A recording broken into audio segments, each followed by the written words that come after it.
How to make sender name appear in Outlook. Hi everyone, I'm here to assist you today. Without any delay, let's jump right in. First, open Outlook on your device. Make sure you're logged into your account. Then click on View at the top in your Outlook account.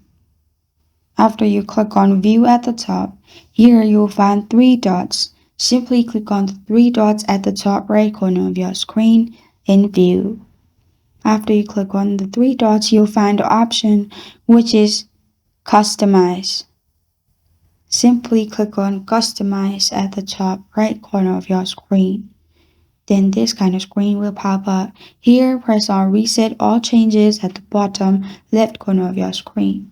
After you've clicked on Reset All Changes, and then press on Save at the bottom right corner of your screen. After you do that, your problem will be fixed.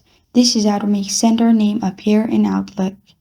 Thank you for joining me today. If this video helps you out, please leave a like and subscribe for more. Got a question or want to suggest the topic? Comment below. Thank you for watching.